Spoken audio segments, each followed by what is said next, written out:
BBC Nepali सेवाको साँझ पखबाट सञ्जीव गिरीको नमस्कार। आज कार्यक्रममा एमसीसी भन्दा ठूलो अमेरिकी अनुदान स्वीकार गर्ने मन्त्री परिषदको निर्णय, उक्त रकम नेपालले 5 वर्षभित्र प्राप्त गर्ने अधिकारीहरूको भनाई। यो सन् 2022 देखि 2027 सम्मका लागि हो, यो अनुदान सहायता हो र यसका सेक्टरहरू चाहिँ विभिन्न सेक्टरहरू हुन्छन्। नेपाल र श्रीलंकाको अर्थतन्त्र तुलना गरिएको एक सामग्री। महामारीको दोस्रो लहर यता नेपालमा कोभिड-19 का सक्रिय संक्रमितको संख्या पहिलो पटक 500 भन्दा कम, तर संख्या कम भयो भन्दैमा हामीले जोखिम चाहिँ शून्य भयो भन्ने निष्कर्षमा पुगिहाल्नु चाहिँ धेरै हतारो हुन्छ। स्वास्थ्य मन्त्रालयका सहप्रवक्ता समीर कुमार अधिकारीसँग कुराकानी र अन्तर्राष्ट्रिय प्रसंगमा युक्रेनको राजधानी किएभ नजिकै रहेको अस्त्र कारखाना ध्वस्त बनाइदिएको रूसको दावी।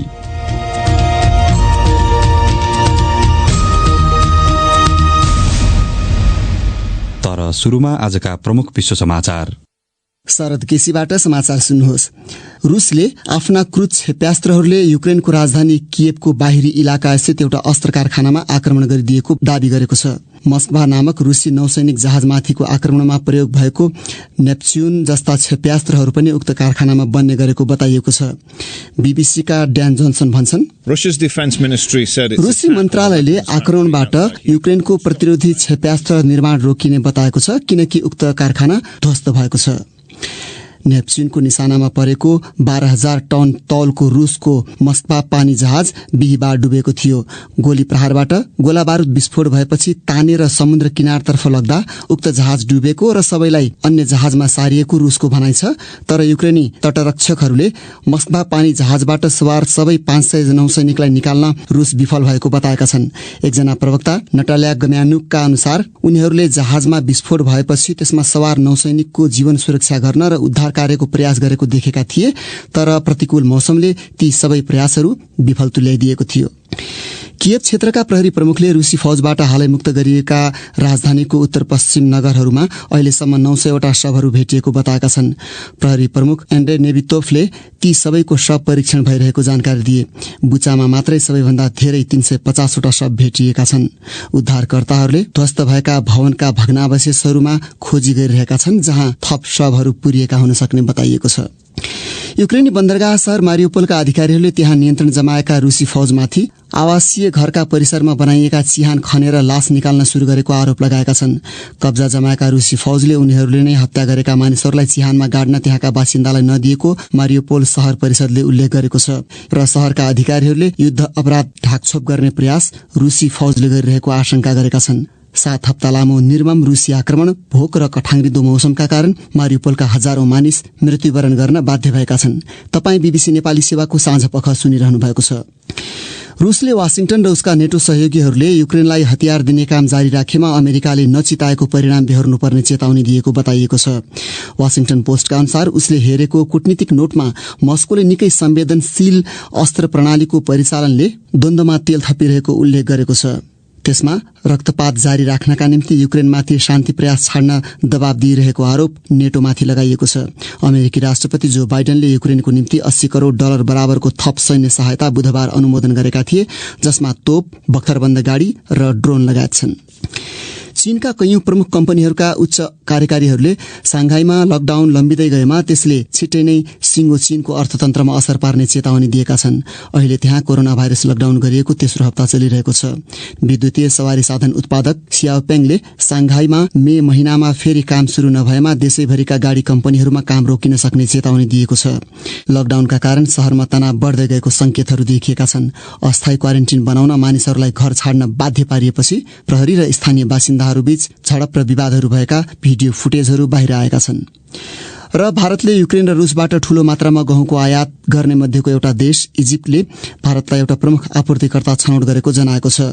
युक्रेन युद्धका कारण अन्नको उपलब्धता ह्वात्तै घटेपछि इजिप्टले उक्त कदम उठाएको हो। बीबीसीकी लिपिका पेलम भन्छन्, दिल्लीले भनेको छ इजिप्टले भारतबाट 10 लाख टन गहुँ किन्न चाहिरहेको छ। भारतीय वाणिज्य मन्त्री पीयूष गोयलले भारतका किसानहरूले विश्वलाई खाना खुवाइरहेको बताएका छन्। युक्रेन युद्ध जारी रहँदा भारतको गहुँ निर्यात यो वर्षको पहिलो 3 महिनामा $1.7 अर्ब भन्दा धेरैको भएको छ। गत वर्ष त्यस अवधिमा $34 करोड बराबरको निर्यात मात्र भएको थियो। इजिप्टले सन् 2020 मा रूसबाट $2 अर्ब र युक्रेनबाट $60 करोड बराबरको गहुँ आयात गरेको थियो। यो BBC नेपाली सेवा हो।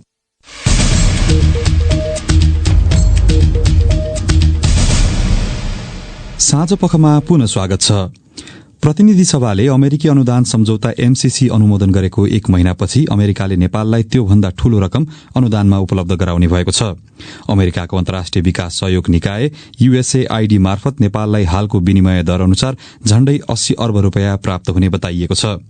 अधिकारीहरूका अनुसार उक्त रकम 5 वर्षको अवधिमा नेपालले पाउनेछ। एक रिपोर्ट।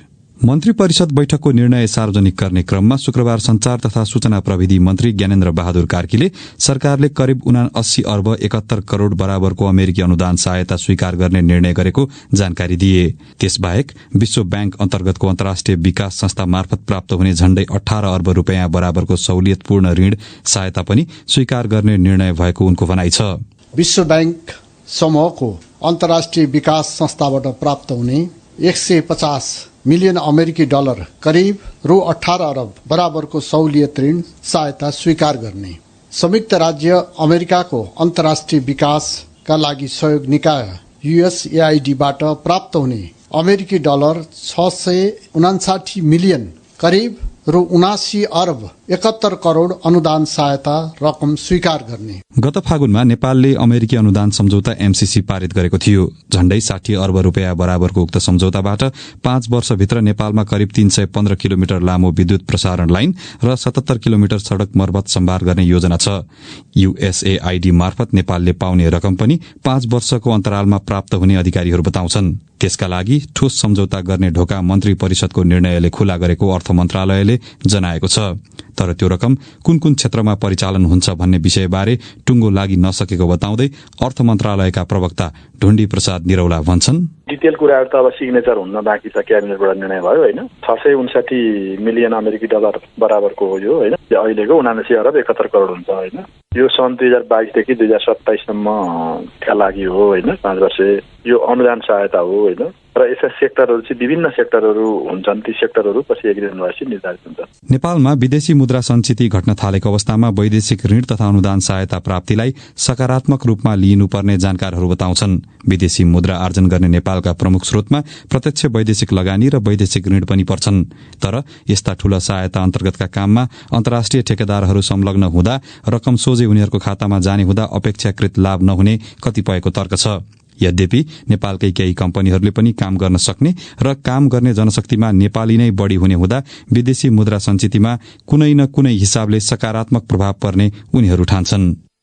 अर्को विषय, अर्थतन्त्रका महत्वपूर्ण सूचकहरूमा आएको गिरावटलाई लिएर कतिपयले अचेल नेपालको हालतको तुलना टाँट पर्ने अवस्थामा पुगेको श्रीलंकासँग गर्न थालेका छन्। तर के वास्तविकता त्यस्तै हो त? नेपालका कस्ता सूचक खतरनाक छन् अनि कस्ता सूचक चाहिँ आश लाग्दछन्? एक रिपोर्ट प्रस्तुत गर्दैछन् संजय ढकाल। यो साता श्रीलंकाले इतिहासमै पहिलो पटक विदेशी ऋणको सामा ब्याज भुक्तानी निलम्बन गर्नु पर्यो। विदेशी मुद्राको भण्डारै रित्तिएपछि अत्यावश्यक केही आयातमा ध्यान केन्द्रित गर्न कर्जा भुक्तानी अस्थायी रूपमा रोक्नु परेको त्यहाँका केन्द्रीय बैंकका गभर्नरले बताएका छन्। नेपालभन्दा कम जनसंख्या भएको श्रीलंकाको अर्थतन्त्रको आकार वा कुल गार्हस्थ उत्पादन GDP नेपालको भन्दा दोब्बर धेरै छ। तर अहिले आएर श्रीलंकाको विदेशी मुद्रा सञ्चिति नेपालको भन्दा पनि 5 गुणाले कम हुन पुगेको छ। त्यसमाथि उपलब्ध विदेशी मुद्राले उसको वैदेशिक ऋणको सामा ब्याज भुक्तानी गर्न नै अपुग भइसकेको छ। जबकि यो मामिलामा नेपाल अझैसम्म निकै सुविधाजनक अवस्थामा छ। 2 अर्ब डलर मात्र सञ्चिति बाँकी रहेको श्रीलंकाले यो वर्ष मात्रै 4 अर्ब डलरको सामा ब्याज भुक्तानी गर्नु छ भने झण्डै 10 अर्ब डलर सञ्चिति रहेको नेपालले यो वर्ष तिर्नुपर्ने रकम 33 करोड़ डलर बराबर मात्र छ। श्रीलंकाले विदेशी सरकार, दात्री निकाय मात्र होइन, निजी विदेशी कम्पनीहरूसँग समेत लिएको ऋण उसको GDP को तुलनामा 120% पुगेको छ। नेपालले भने अधिकांश ऋण विदेशी सरकार वा बहुपक्षीय दात्री निकायसँग मात्र लिएको छ र त्यसको मात्रा पनि GDP को तुलनामा 43% जति छ। अनि नेपालको राजस्व परिचालन पनि गतिले देखिएको छ। चैत महिनासम्मको आँकडामा अघिल्लो वर्षभन्दा झण्डै 16% ले बढेर राजस्व संकलन 7.5 खर्ब पुगेको छ। अर्थात सरकारको आमदानी बढ़ी नै रहेको छ। नेपाल राष्ट्र बैंकका पूर्व कार्यकारी निर्देशक समेत रहिसकेका अर्थविद नरबहादुर थापाले भने केही महिनादेखि नेपालको स्वर्णान्तर घाटामा गएको देखिन्छ। त्यही क्रममा नेपालको विदेशी विनिमय सञ्चित घट्दो क्रममा रहेको छ। ब्याङ्कहरूले निक्षेप परिचालनको भन्दा बढी कर्जा विस्तार गरेको अवस्था पनि छ र यी तथ्याङ्कलाई लिएर कतै श्रीलङ्का जस्तो स्थिति नेपालमा आउँछ कि भन्ने किसिमको चाहिँ डरको स्थिति चाहिँ अहिले चाहिँ मिडियामा देखिन्छ। मुद्राको अवमूल्यन, विश्वव्यापी मूल्यवृद्धि, तरलता संकट, रेमिटेन्स र पर्यटन आयमा गिरावट जस्ता समस्या नेपालमा पनि कचल्टिरहेका छन्। विदेशी मुद्राको सञ्चित असार मसान्तको तुलनामा 16% घटेर फागुन मसान्तमा आइपुग्दा 11 खर्ब 71 अर्ब रुपियाँ बराबर पुगेको छ। खाद्यान्न, तरकारी, तेल, इन्धनदेखि गाडी, मेसिनरी लगायत यावत चीजबीज विदेशी मुद्रा खर्च गरेर आयात गर्नुपर्ने देशको निम्ति यसरी सञ्चित घट्नु गम्भीर हुने अर्थविदहरू बताउँछन्। सीमित निर्यातका माझ महामारी पश्चात भत्तै बढेको आयातले गर्दा नेपालको व्यापार घाटा झण्डै 13 खर्ब रुपियाँ पुगिसकेको छ। अर्थविद केशव आचार्यले भने, यो दुईटा समस्या चाहिँ अहिले एकदम दीर्घ रोग जस्तै भएर आयो। एउटा चाहिँ तरलताको समस्या र दोस्रो चाहिँ यो भुक्तानी सन्तुलन हैन। यो दुईटाले चाहिँ हामीले अब फुकी चल्नुपर्ने भन्छ नि नेपालीमा, त्यो अवस्थामा चाहिँ हामी पुगेका छौँ। पछिल्लो आँकडामा देश भित्रिने र बाहिरिने कुल रकम शोधनान्तरको घाटा 2.5 खर्ब रुपियाँ नाइसकेको छ भने निक्षेप संकलन भन्दा कर्जा विस्तार धेरै भइरहेको देखिन्छ। अनि देशले आमदानी गर्ने रेमिटेन्सको वृद्धि भने रोकिएको छ। फागुन मसान्तसम्ममा रेमिटेन्स आमदानी अघिल्लो वर्षको सोही अवधिको तुलनामा करिब 2% कम भई 6 खर्ब 71 अर्ब रुपियाँ पुगेको छ। सरकारले उसकै शब्दमा गाडी, सुन, अनावश्यक इलेक्ट्रोनिक सामग्री जस्ता विलासी वस्तुको आयातमा अस्थायी रोक लगाउने हेतुले त्यस्ता वस्तु आयातका लागि प्रतिपत्र खोल्ने जस्ता कामलाई निरुत्साहित गर्ने बताइरहेको छ। साथै बढ्दो इन्धन मूल्यका कारण नेपाल आयल निगमलाई अहिले नै मासिक झण्डै 10 अर्ब रुपियाँ घाटा भइरहेको छ। त्यसलाई कम गर्न सातामा 2 दिन बिदा दिने जस्ता प्रस्तावहरू सरकारले अघि सारिरहेको छ। तर तिनले कति काम गर्लान् भन्ने अनिश्चय कायम नै छ।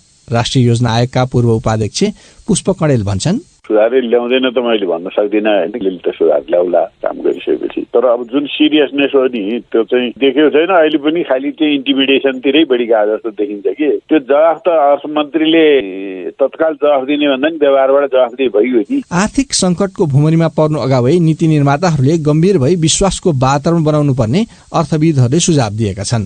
सञ्जय ढकाल, BBC, काठमाडौँ। साँझपखमा कोविड महामारीबारे एक प्रसंग। कोविड महामारीको 1 वर्ष अघिको दोस्रो लहर यता नेपालमा बिहिबार पहिलो पटक सक्रिय संक्रमितको संख्या 500 भन्दा कम पुगेको छ। स्वास्थ्य तथा जनसंख्या मन्त्रालयले शुक्रबार सार्वजनिक गरेको तथ्याङ्क अनुसार हाल नेपालमा सक्रिय संक्रमितहरूको कुल संख्या 438 छ। निरन्तर संक्रमण घट्न थालेसँगै देशैभर कड़ा प्रतिबन्धात्मक व्यवस्थाहरू हटाइएको छ, जसकारण सार्वजनिक स्थलमा भीड़भाड़ बढ़दो क्रममा छ। यो अवस्थालाई स्वास्थ्य मन्त्रालयका अधिकारीहरूले उनीहरूकै शब्दमा सजगतापूर्वक सामान्य जनजीवन कायम राख्नुपर्ने समयका रूपमा व्याख्या गरेका छन्। यसै सन्दर्भमा हामीले आज स्वास्थ्य मन्त्रालयका सहप्रवक्ता डाक्टर समीर कुमार अधिकारीसँग कुराकानी गरेका छौं। शुरूमा हामीले उनलाई सक्रिय संक्रमितहरूको संख्या 500 भन्दा कममा झर्नुले के संकेत गर्छ भनेर प्रश्न गरेका थियौं। सबैको प्रयासले कोभिड-19 को जुन संक्रमणको तीव्रता थियो त्यसमा कमी आउँदै गएर दैनिक रूपमा संक्रमण पुष्टि हुनेहरूको संख्यामा सुधार हुँदै सक्रिय संक्रमितहरू निको हुँदै जाँदाखेरि अहिले सक्रिय संक्रमितहरूको संख्यामा एकदमै कमी आएको छ। 500 भन्दा तल सक्रिय संक्रमित गएको सेकेन्ड वेभपछि पहिलोचोटि नै होला। यो भनेको एकदमै सहज र सकारात्मक पक्ष भन्नुपर्छ। यसमा जनस्वास्थ्यका मापदण्डहरूको कुरा, सबैको बुझाइको कुरा, कोभिड-19 विरुद्धको खोपको सफलताको कुरा, सबैका कारणले भएको नतिजाको हिसाबले बुझ्नुपर्छ। तर यसको अर्थ यो संख्या कम भयो भन्दैमा हामीले जोखिम चाहिँ शून्य भयो भन्ने निष्कर्षमा पुगिहाल्नु चाहिँ धेरै हतारो हुन्छ। पछिल्लो समय छिमेकी देशहरूमै पनि संक्रमण बिस्तारै बढ्न थालेको देखिन थालेको हुनाले हामी जोखिमलाई चाहिँ मध्यनजर गरेर सतर्कता अपनाउन चाहिँ चुक्नु हुँदैन। जस्तो तपाईले भर्खर पनि भन्नुभयो, अब भारतमै पनि चौथो लहर आउन सक्ने भनेर कतिपय विज्ञहरूले भनिरहेका छन्। अब ब्रिटेनमै पनि 1 महिनामा 2 लाख भन्दा बढी संक्रमित भेटिएको र 2000 हाराहारीमा चाहिँ मृत्यु भएको अवस्था पनि छ। चीनमा पनि कोभिडको लकडाउनहरू भइरहेको अवस्था छ। भनेपछि यो नेपालको अवस्था त त्यो ठ्याक्क उल्टो जस्तो देखिन्छ। धेरै दिनदेखि शून्यमा छ मृत्युको अवस्था पनि। पनि वास्तविक अवस्था कस्तो हो यो चाहिँ? अब हामी संक्रमणलाई नजिकबाट निगरानी गरिरहेका छौँ। बाहिरबाट आउने सम्भावित संक्रमणको जोखिमहरूलाई पनि मध्यनजर गरेर कार्यहरू भइरहेका छन्। अहिले हामीले विशेष ख्याल गर्नुपर्ने, हामी तेस्रो लहरको एकदमै सहज अवस्थातिर आउँदै गरेको अवस्था हाम्रा तथ्याङ्कहरूले देखाउँछन्। तर त्यो भनिरहँदा अब चाहिँ कोभिडको संक्रमणको जोखिम सकियो अथवा कम भयो भन्ने निष्कर्ष चाहिँ एकदमै गलत हुन्छ।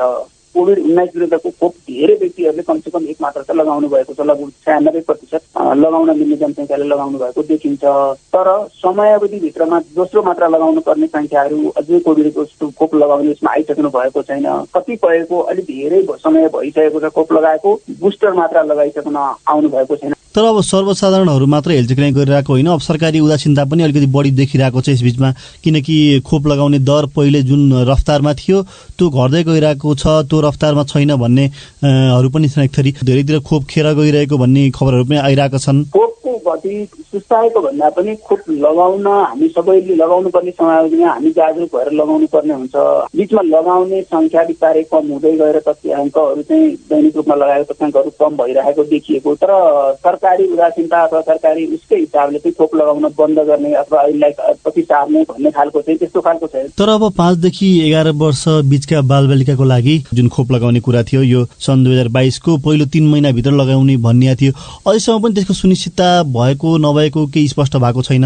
हामीले त्यसका लागि खोप ल्याउने कुराहरूलाई सम्बन्धी अगाडि बढाएका छौँ। त्यसको भण्डारण कुराहरू, त्यसलाई लगाउने स्वास्थ्य कर्मीहरूको अनुकरण कुराहरू, अरू आवश्यक व्यवस्थापनका कुराहरूको तयारीहरू चाहिँ सकेका छौँ। हामी खोप ल्याउने क्रममा, खोप आउने क्रमको प्रतीक्षामा छौँ। खोप आइपुग्ने बित्तिकै हामीले सुरुवात गर्छौँ। त्यो अब कति समय जति लाग्ला मोटामोटी? अब यो हामीले चाँडै नै ल्याउने तयारी गरेको हो। अब खोप आइपुगेपछि मात्रै हामीले यसको तिथि नीतिका विषयमा भन्न सक्छौँ। जस्तो अब लक्षित जनसङ्ख्याको जुन 18 वर्षभन्दा माथिको जनसङ्ख्याको पनि एक मात्रा लगाउने 94% पुगेको देखिन्छ भने अब 2 मात्रा लगाउने 83% जति देखिन्छ भनेपछि अब यो बाँकी मानिसहरू चाहिँ को छन्? उनीहरूले किन पहिलाको जस्तो रफ्तारमा चाहिँ किन भइरहेको छैन? हामीले एक मात्रा पनि खोप नलगाउने जनसङ्ख्या निकै कम छ। त्यो जनसङ्ख्या सबै ठाउँमा, देशको सबै भूगोलमा, सबै भूभागमा एउटै प्रकृतिले एउटै खालको हुँदैन। धेरै स्थानीय तहहरू, धेरै जिल्लाहरूमा हामी कहाँ भएको सबै जनसङ्ख्या लगभग खोप लगाइसक्नु भएको छ, एक मात्रा लगाइसक्नु भएको छ। दोस्रो मात्रा लगाउने समयावधि हुँदै जाँदा हामी सक्छौँ, उहाँहरूको समय पुगेको छैन भन्ने खालको हामीले सूचनाहरू प्राप्त गरेका छौँ। यसमा कुनै अब हाम्रो प्रणालीभित्र हामीले समावेश गर्नका लागि उहाँहरूलाई खोज र खोप अभियानका साथ स्थानीय तहहरूलाई हामीले परिचालन गरेका छौँ। अन्तिममा डाक्टर साहब, अब यो यति धेरै मानिसहरूले खोप लगाए बीचमा, तर अब खोप सुरुको अवस्थामा खोप लगाउनेहरूको पनि अब धेरै समय घर्किसकेको छ, तर बुस्टर खोप लगाउनेहरू चाहिँ 23 लाख हाराहारी मात्र देखिन्छन् भनेपछि अहिले बुस्टर अभियान चाहिँ कुन रूपमा लैजाने सरकारले सोचेको छ र सबै अब सुरुमा लगाएकाहरू बुस्टर लगाउन आयो भने उनीहरूको लागि पर्याप्त खोप छ कि छैन? हामी कहाँ आउने खोपहरूलाई हामीले खेर नजाने गरी हामीले प्राथमिकता मिलाएका छौँ। यसमा हामीसँग अहिले भएका खोपहरू बुस्टर डोज लगाउनका लागि जति बाँकी व्यक्तिहरू हुनुहुन्छ उहाँहरूलाई लगाउनलाई हामीलाई समस्या छैन। उनी थिए स्वास्थ्य मन्त्रालयका सहप्रवक्ता डाक्टर समीर कुमार अधिकारी। साथी प्रदीप बस्यालसँग कुरा गर्दै अब पालो श्रोता प्रतिक्रियाको प्रस्तुत गर्दैछन् साथीहरू स्वेच्छा राउत र कमल परियार। सामाजिक सञ्जाल फेसबुक र ट्विटरमा आज हामीले राखेको प्रश्न थियो, तरलताको अभावका कारण ब्याङ्कहरूले कर्जाको ब्याज दर बढाएका छन्। नगद प्रवाह सुनिश्चित गरी तरलताको अभाव कम गर्न कसले के गर्नुपर्छ होला? फेसबुकमा मोहन आनन्दले सुझाव दिएका छन्, बैंकिङ प्रणालीमा आउने निक्षेपको स्रोत राज्यको खर्च नै हो। त्यसैले सम्पूर्ण विकासे मन्त्रालय तथा मातहतका कार्यालयहरूलाई मासिक रूपमा लक्षित पुँजीगत खर्च हुने गरी काम गर्नै पर्ने व्यवस्था नहुँदासम्म अहिलेको समस्या भविष्यमा फेरि नआउला भन्न सकिँदैन। सबै सरकारी कार्यालयहरूलाई साउन महिनादेखि नै मासिक रूपमा वार्षिक बजेटको 10% खर्च गर्नै पर्ने व्यवस्था मिलाउनुपर्छ। खर्च गर्न नसक्ने मन्त्रालय तथा कार्यालयका कर्मचारीहरूलाई कार्यवाही समेत गर्ने व्यवस्था नहुँदासम्म धेरै कर्मचारीहरूले गर्दै आएको जसोतसो महिना कटाउने र तलब पचाउने प्रचलन अन्त्य हुँदैन। सबैले गम्भीर भएर सोचौं, अर्थतन्त्र जोगाउने दायित्व पनि हाम्रै हो। लक्ष्मण शर्माले बुदागत रूपमा लेखेका छन्, 1. विद्यमान राष्ट्रिय ढुकुटीको आधारमा मात्र कार्ययोजना बनाउने, 2. अत्यावश्यक वस्तु बाहेक महँगा र विलासिताका वस्तुहरू आयात नगर्ने, 3. मुद्रा आयात निर्यात वित्तीय प्रणाली अन्तर्गत मात्रै हुन सक्ने प्रावधान बनाउने, 4. केही समयपछि पूर्णता दिँदा पनि त्यति असर नपर्ने दीर्घकालीन विकासका योजना बरु स्थगित गर्ने, 5 भड्किलो जीवनशैलीको साटो सरल तरिकाले जिउन अभिप्रेरित गर्ने। 6 स्वदेशमै उत्पादित दैनिक उपभोग्य वस्तुहरू सडेर र कुहेर जाने तर भारतबाट आयात गरिने अवस्था अन्त्य गर्ने। राष्ट्र बैंक लगायतका बैंक तथा वित्तीय संस्थाले अवलम्बन गर्नुपर्ने रणनीति भन्दै हेमराज खत्रीले दिएको सुझाव यस्तो छ। तत्काललाई अनुत्पादक क्षेत्रको कर्जा लगानीमा कडाई होस्। नियामक निकायले ब्याज दर करिडोरलाई कडाईका साथ कार्यान्वयन गर्ने गराउने, कोषको वैकल्पिक स्रोत पहिचान गर्ने र रणनीति अख्तियार गर्ने, लगानी योग्य वातावरण सृजना गर्ने, विप्रेषण आप्रवाह सहजतापूर्वक भित्राउने रणनीति अवलम्बन र अनुकूल वातावरण सृजना गर्ने। प्रतिमा शर्माको धारणा छ बैंकले कर्जा प्रवाह उत्पादनमूलक काममा मात्र गर्नुपर्छ, विशेष गरी कृषिमा लगानी गर्नुपर्छ। जग्गामा लगानी हाललाई निषेध गर्नुपर्छ। कृषिजन्य उत्पादन बढाई देशलाई आत्मनिर्भर बनाउनुपर्छ। आयातित वस्तुमा कर बढाएर स्वदेशी उत्पादनलाई बढी प्रोत्साहन गर्नुपर्छ।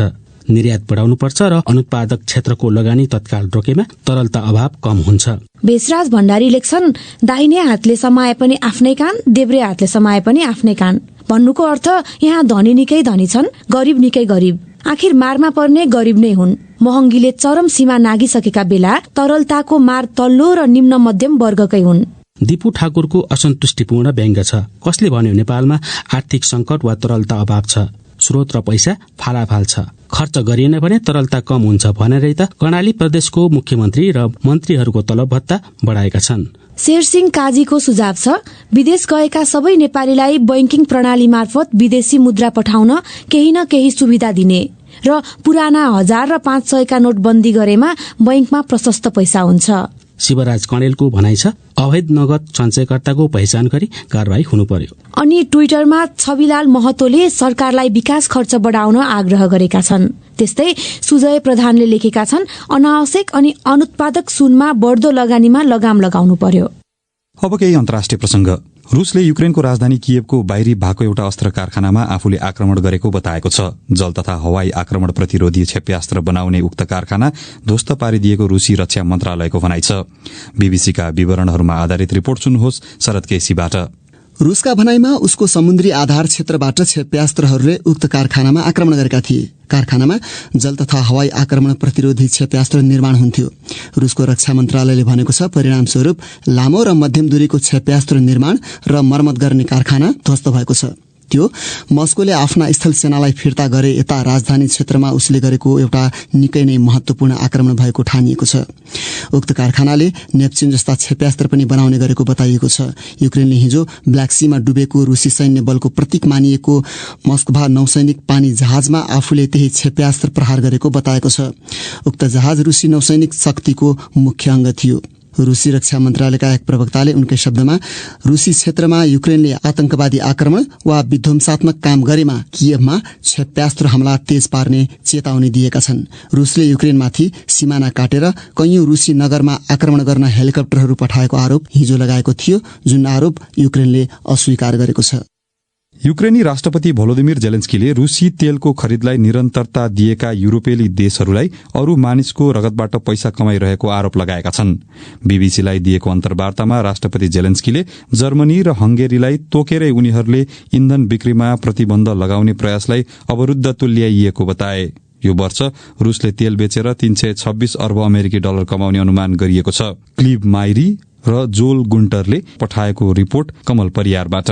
रूस विरूद्ध केही प्रतिबन्धहरूलाई समर्थन गरे पनि तेलको बिक्रीमा कड़ा कदम चाल्ने प्रस्तावलाई समर्थन गर्ने मागप्रति कठोर धारणा राखिरहेको बर्लिन प्रति युक्रेन नेतृत्वको निराशा बढ्दै गएको पाइन्छ। युद्धको ताजा अवस्थाको निगरानी गर्ने कक्षमा बीबीसीसँग कुराकानी गर्दै जेलेन्स्कीले भने, यो पैसा र व्यापारको मात्रै विषय अब रहेन, यो जीवन रक्षाको विषय पनि हो। संयुक्त राज्य अमेरिका, युके, केही युरोपेली देशहरूले सहयोग गर्न खोजिरहेको र सहयोग गरिरहेको उल्लेख गर्दै उनले भने, तर हामीलाई एकदमै चाँडो, द्रुत र तेज गतिमा सहयोग चाहिन्छ। त्यो नै अहिलेको सबैभन्दा ठूलो आवश्यकता हो। रूसी फौजहरू हालैका दिनमा युक्रेन राजधानी कियव र मध्य तथा उत्तरका विभिन्न ठाउँहरूबाट फिर्ता भएका छन्। बल प्रयोग गरेर सम्पूर्ण युक्रेनमाथि नियन्त्रण गर्ने प्रयासबाट उनीहरू पछि हटेको जस्तो देखिन्छ। तर युक्रेनको पूर्व र दक्षिणमा रक्तपातपूर्ण र लामो द्वन्द्वको जोखिम छ, किनभने रूसी राष्ट्रपति भ्लादिमिर पुटिनले त्यहाँ भूभाग कब्जा गर्ने प्रयासमा आफ्नो सैनिक अभियानको ध्यान केन्द्रित गरेका छन्। हप्तौंदेखिको रूसी गोलाबारीका कारण पुटिनको रणनीतिक लक्ष्यका रूपमा हेर्ने गरिएको दक्षिणी बन्दरगाह शहर मारियोपोल ध्वस्त भएको छ राष्ट्रपति जेलेन्स्कीले उक्त शहरमा 10,000 मानिस मारिएको हुन सक्ने बताए। हामीसँग भएको सूचना के हो भने 10,000 मारिनु बाहेक धेरैजना बेपत्ता छन्। रुसी राष्ट्रपति पुटिन र रुसी सेनाको उपल्लोदेखि तल्लो निकायलाई उनले युद्ध अपराधीको संज्ञा दिए। सन् 2014मा क्राइमियालाई आफूमा गाभेको रुसले युक्रेनको पूर्व र दक्षिणमा थप भूभागहरूमा नियन्त्रण गर्ने प्रयास गर्दै आक्रमणहरूलाई तीव्रता दिएको छ। राष्ट्रपति जेलेन्स्कीले भने उनीहरूले हामीलाई नष्ट पार्न सक्छन् तर हामी जवाफ दिन्छौं। उनीहरूले हामीलाई मार्न सक्छन् तर उनीहरू पनि मर्छन्। मलाई थाहा छैन यो केका लागि हो र उनीहरू किन आए। साँझपखको अन्तिम विषय। तराईका जिल्लाहरूमा पछिल्लो समय बालबालिकामा थाइलेसमिया रोग देखिने क्रम बढ्दै गएको चिकित्सकहरूले बताएका छन्। नेपालगंजको भेरी अस्पतालमा दैनिक रूपमा 307 जनासम्म थाइलेसमियाका बिरामी बालबालिका शरीरमा रगत चढ़ाउन आउने गरेको अस्पतालले जनाएको छ। थाइलेसमियाका बिरामीले खाने भिटामिन तथा औषधि महँगो पर्ने र मासिक रूपमा अनिवार्य रगत चढ़ाउन समस्या भए पनि स्थानीय सरकारले कुनै सहयोग नगरेको गुनासो उनीहरूको छ।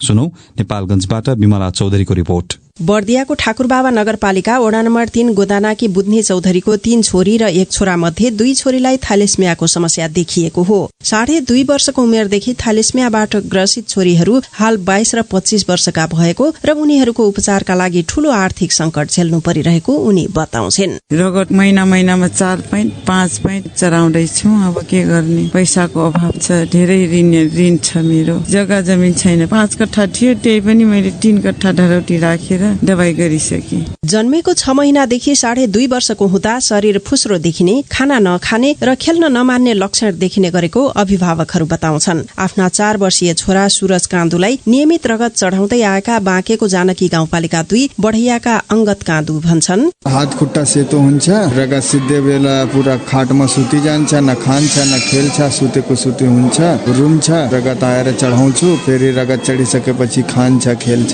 बच्चा जन्मिएको केही महिनामै समस्या देखिए पनि रोग पत्ता लगाउन धेरै अस्पतालहरूमा पुगेको उनीहरूको अनुभव छ। रोग पत्ता लागेदेखि 4 वर्षीय छोरालाई नियमित रगत चढाउन ल्याउने गरेको बाँकेको नरिनापुर 5 का हरिराम यादव बताउँछन्। जन्मैदेखि हो, तर दवाई सबै गराउँदा 3 वर्ष बित्यो। त्यसपछि बहराइच लगे, बहराइचबाट लखनऊ पठाए, त्यहाँ थ्यालेसेमिया देखा पर्यो। यस्तै दैलेखको भगवतीमाई गाउँपालिका 6 की बासना दाहाल पनि आफ्ना 9 वर्षीय भाइ सागर दाहाललाई प्रत्येक महिना रगत चढाउन भेरी अस्पताल ल्याउने गरेकी छन्। थाइलेसेमिया भएको छ, यो महिना ब्लड चढाउनु पर्छ, त्यसको लागि आएको। थाइलेसेमिया पीडित सन्तानको निशुल्क उपचारका लागि स्थानीय सरकारसँग माग गर्दा औषधिमा केही छुट दिएको तर नियमित रगत चढाउनु पर्ने बिरामीले कुनै सहयोग नपाएको उनीहरूको गुनासो छ। नगरपालिकामा त मागेको दिँदैन, रगतको हुँदैन भन्छ। गाउँपालिकाले केही दिन्न, त्यो कागज बनाइदिन्छ, कागजबाट यहाँ दिँदैन सेवा। गाउँपालिका डाक्टरहरूलाई पनि कार्ड बनाइदिनु भनेको थियौँ। उसलाई चाहिँ अपाङ्ग पर्दैन, ग वर्गमा पर्छ भन्नुभएको थियो। अनि त्यही भएर ग वर्गमा पढ्यो भने कि त्यस्तो सुविधाहरू पनि पाइन्न नि त। सिकल सेल र थाइलेसेमिया उस्तै किसिमको समस्या भए पनि सिकल सेलका बिरामीले मात्र निशुल्क सेवा लिइरहेको बताइन्छ। थाइलेसेमियाका बिरामी पनि अत्याधिक बढ़िरहेको भेरी अस्पताल नेपालगंजका प्रमुख consultant physician doctor Rajan Pandey बताउँछन्। थाइलेसेमियाको चाहिँ निशुल्क सेवा हालसम्म नभएको हुनाले ठ्याक्कै यति नै भन्न सकिन्न। तैपनि भेरीमा मात्रै सयौंको संख्यामा बिरामीहरू रगत चढाउन आउने रेकर्ड छ। थाइलेसेमियाका बिरामीलाई पूर्ण रूपमा निको पार्न बोन म्यारो प्रत्यारोपण बाहेक अन्य विकल्प नरहेको तर कैयौं बिरामी आर्थिक अभावका कारण सामान्य उपचारबाट समेत वञ्चित हुने अवस्था रहेको डाक्टर पाण्डेको भनाइ छ।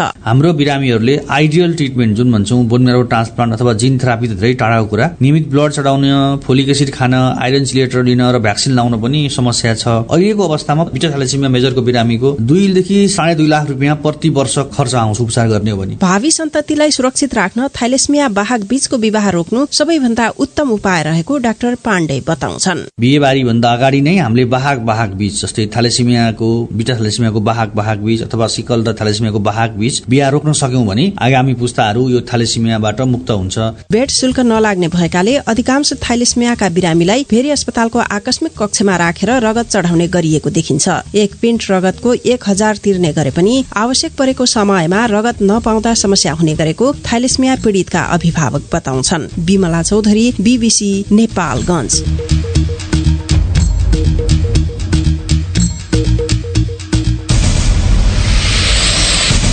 यसका साथै BBC नेपाली सेवाको साँझपख यही सकिन्छ। अब भने सोमबार बिहान 7:15 बजेसम्मका लागि हामी सबैलाई बिदा दिनुहोस्। नमस्कार।